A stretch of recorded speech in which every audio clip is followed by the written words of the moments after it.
What's going on, my broskiis? My name is Toadski, back again, here to bring you guys yet another One Piece Treasure Cruise video. And in today's video, we are going to be discussing the brand new characters that have debuted throughout the anniversary thus far. Now, I know that this celebration is going to have an eventual part 2, and then obviously an eventual part 3. They have stated that this is going to be happening. So we can't definitively say like if these characters are going to be like worthwhile or not, or if they're going to age well. Obviously we don't know that. However, I want to take the time to just, after we've had a little bit of time now to have a look at these characters, play around with them, are these characters going to shift the meta in any sense? And that's what we're going to be doing today. We're going to have a look at these units and we're going to compare them with my current tier list. So I know that a lot of people always love tier lists. You guys fiend the tier lists. So we're going to have a look today and see if these characters would ever break into this. So let's jump into this. The first one I want to talk about really quick is the Zoro. Now, Zoro, I think, is just a character that no one really cares about. Look, this separate Sugafest, I didn't even make a video about this separate Sugafest. For those who don't know, this Sugo is essentially this month's treasure map Sugafest. The Zoro and the Brook, I think, to my knowledge, from what I've heard, are considered the highest boosters in this event, in the upcoming treasure map.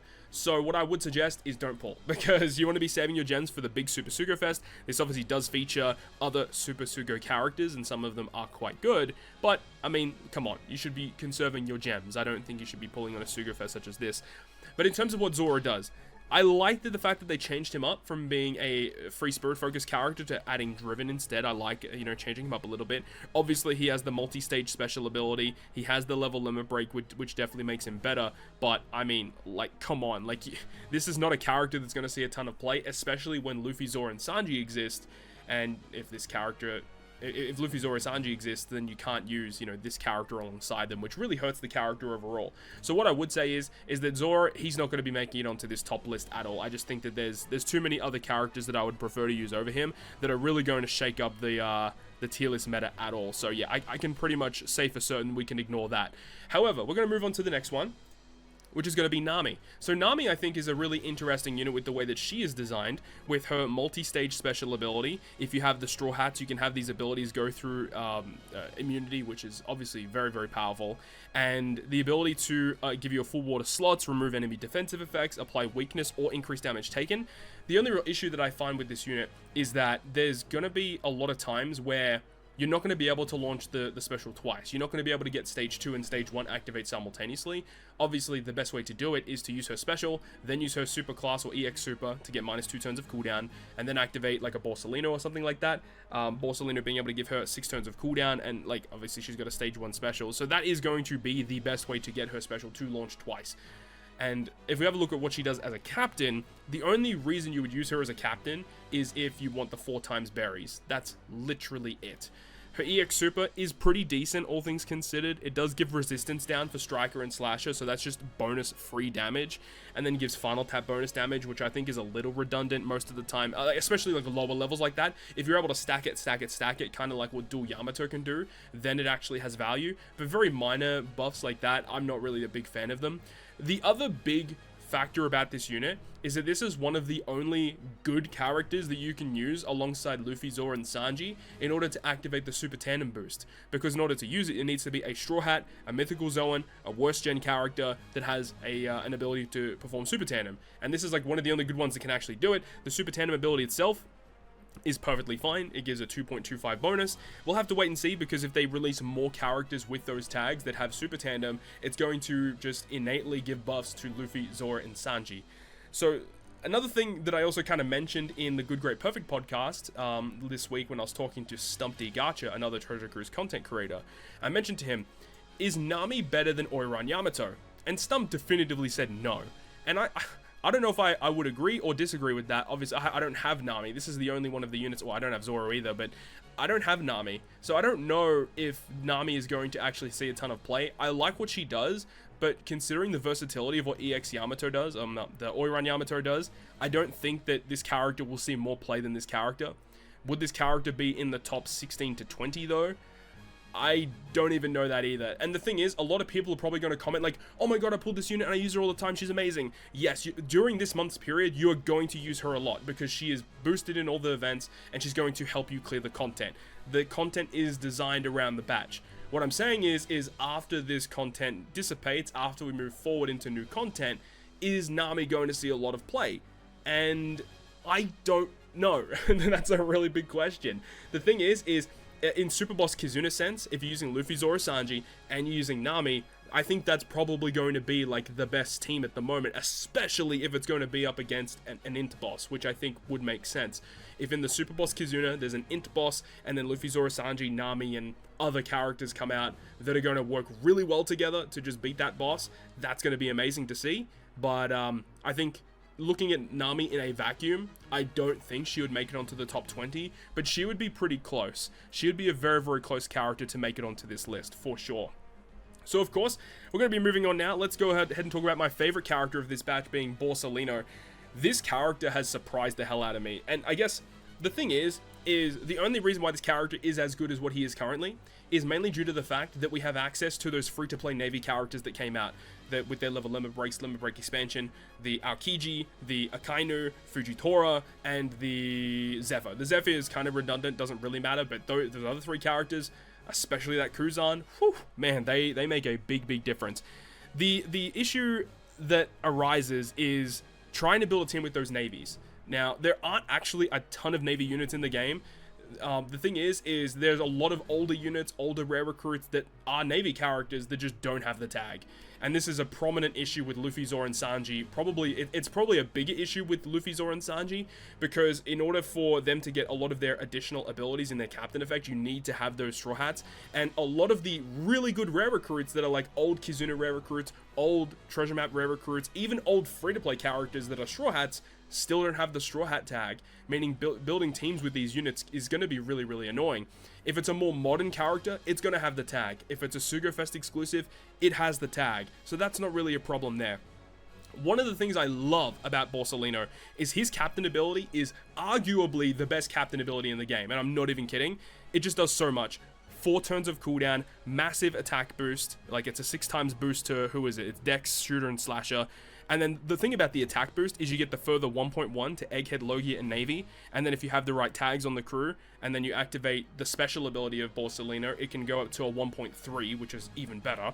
So getting up to like going from 6.6 to a 7.8 is absurd. But then the obvious thing about this guy, which is phenomenal, is if you have 4 or more Navy characters, his captain ability becomes Rainbow. So it boosts everyone, not just Dex, Shooter, Slasher. And any special that focuses on a class or a color works for everybody.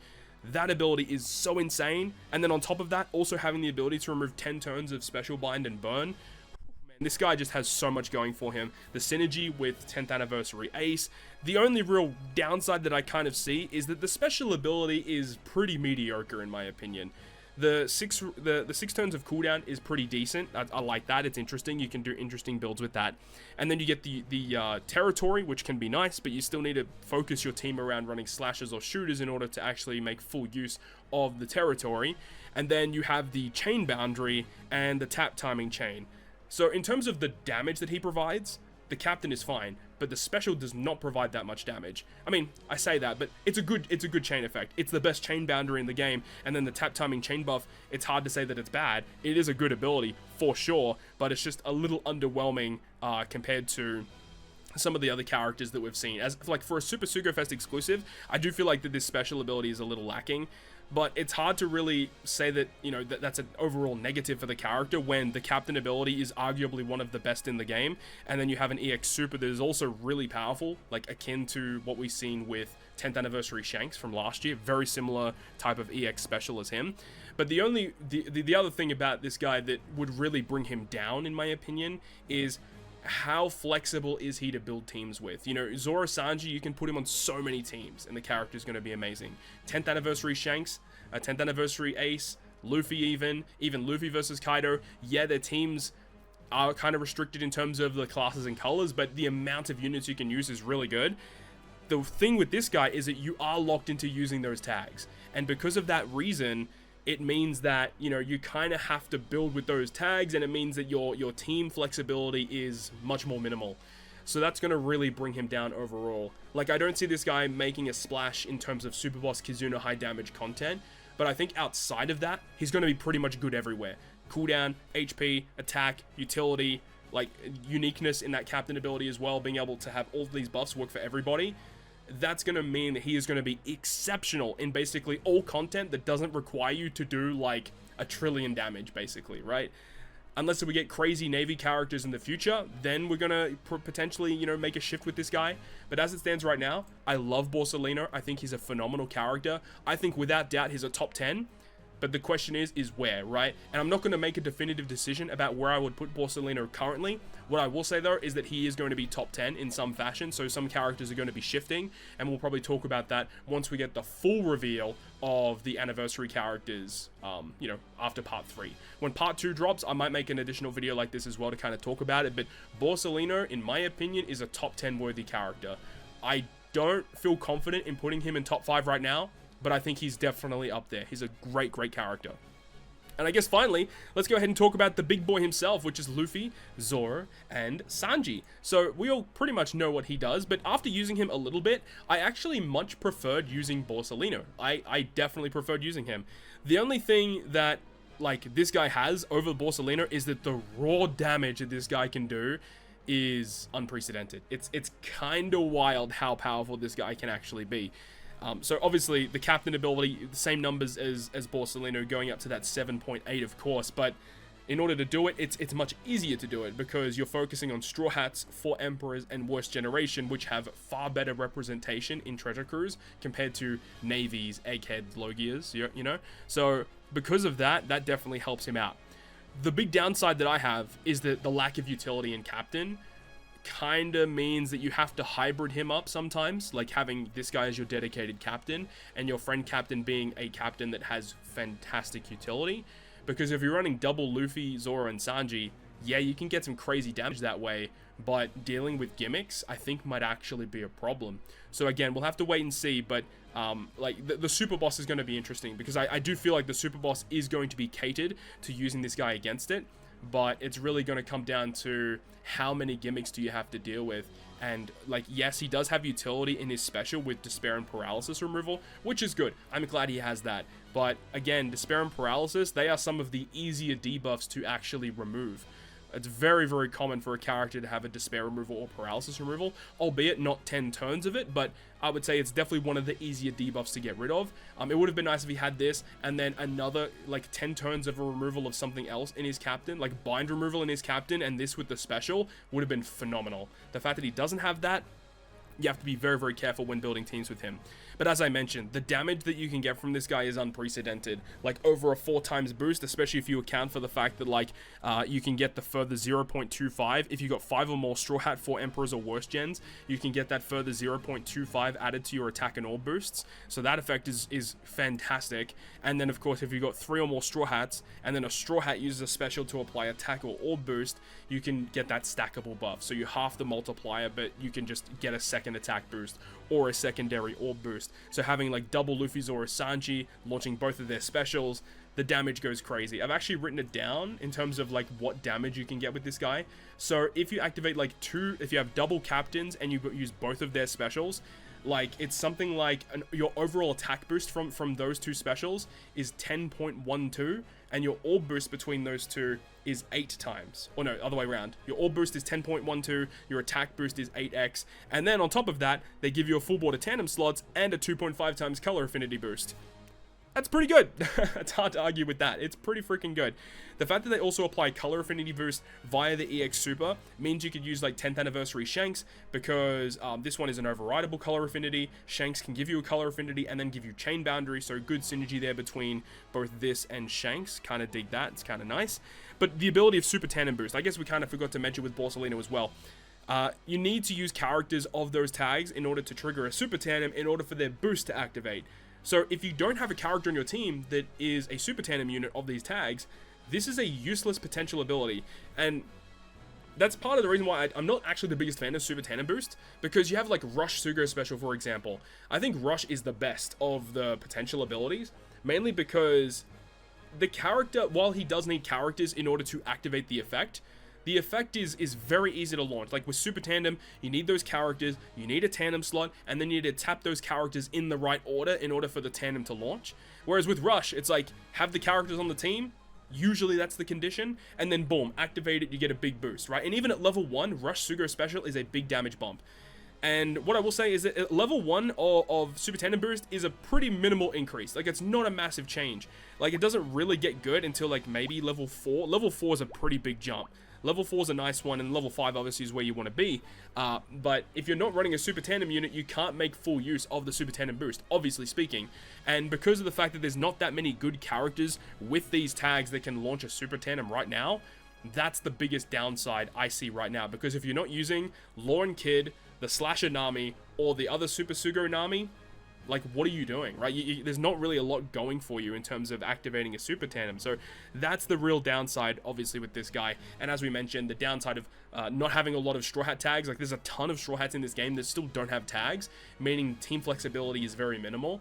So I don't like that about this character either. And the lack of utility in the captain is also what I am not really a big fan of either. So in terms of where I would put this guy, just because of sheer damage alone, I feel like he feels like it should be in the top 10 as well.